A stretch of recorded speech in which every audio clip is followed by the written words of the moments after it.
السلام علیکم ناظرین ناظرین آج ہم ڈسکس کریں گے کہ جو سوسائٹی کے کیسز ہیں، سوسائٹیوں کے جو ہاؤسنگ سوسائٹی ہے اس کے ریلیٹڈ جتنے بھی وہ اگر پیسے لے لیتے ہیں اور پلاٹ کا قبضہ نہیں دیتے یا مکان کا قبضہ نہیں دیتے یا کسی طریقے سے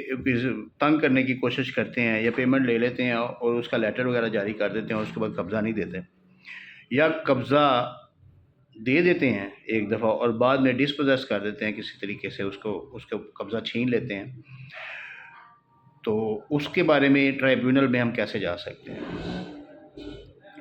سب سے پہلے تو یہ دیکھنا ہے کہ ٹرائیبیونل میں جانے کے لیے ناجائز قبضہ جو ہے نا وہ ضروری ہے، اللیگل پوزیشن جو ہے نا وہ ضروری ہے۔ آج ہم دیکھیں گے کہ یہ ناجائز قبضے کا جو کیس ہے نا وہ سوسائٹیوں کے بارے میں کس طرح امپلیمنٹ کیا جا سکتا ہے، کیونکہ اصل جو چیز ہے نا وہ یہ ہے کہ ہم ایک جو قانون آیا ہے نا اس کو اپنے فائدے کے لیے کس طریقے سے استعمال کر سکتے ہیں۔ ہم نے صرف یہ ڈٹرمن کرنا ہے اور یہ دیکھنا ہے اور اس طریقے سے کوئی ایسے ٹیکٹکس یوز کرنے ہیں کہ جس طریقے سے ہم اپنے بینیفٹ کے لیے یعنی کہ اپنا رائٹ حاصل کرنے کے لیے اس قانون کو استعمال کر سکیں۔ اچھا، یہ جو اس کی امینڈمنٹ آئی ہے نا 2026 میں، اس میں ایک سیکشن انہوں نے سیکشن 2 میں section AA،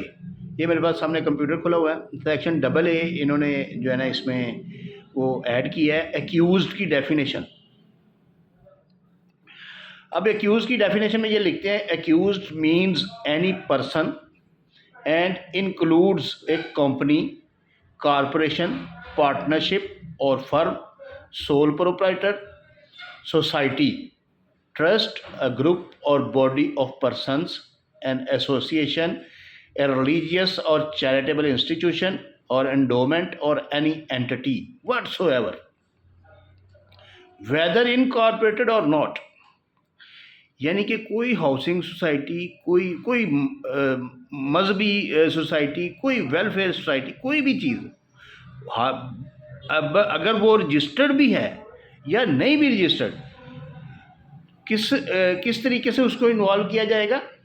and in the case of such an accused the subscriber, promoter, sponsor, member, guarantor, chairman, chief executive, managing director, director, partner,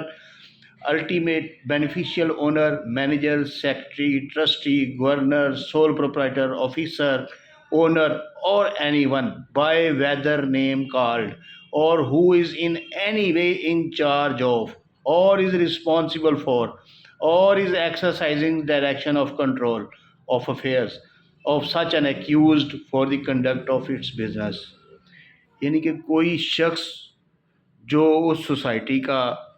us charitable institution کا، اس ٹرسٹ کا، اس گروپ آف باڈیز کا، sole proprietor کا، partnership کا جو ذمہ دار شخص ہے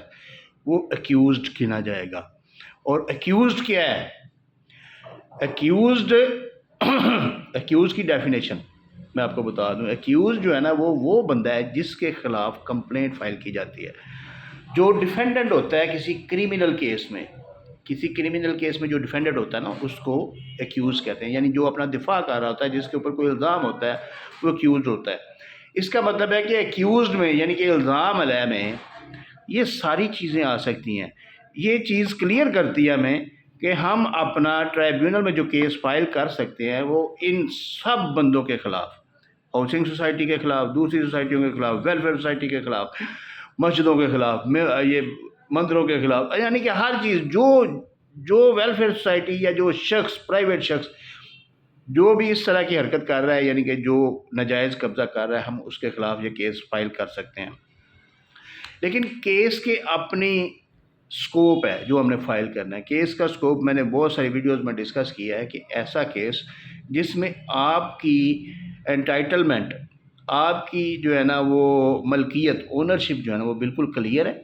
اور دوسرا شخص جو ہے نا وہ وہاں پہ قبضہ کر کے بیٹھا ہوا ہے، ایکیوزڈ۔ اب میں ایکیوز کا لفظ یوز کروں گا کیونکہ آپ لوگوں کو پتہ چل گیا ایکیوز کیا ہوتا ہے۔ تو جو ایکیوزڈ ہے وہ وہاں پہ قبضہ کر کے بیٹھا ہوا ہے اور آپ کی اونرشپ بالکل کلیئر ہے، آپ کو زبردستی بے دخل کر کے رکھا ہوا ہے۔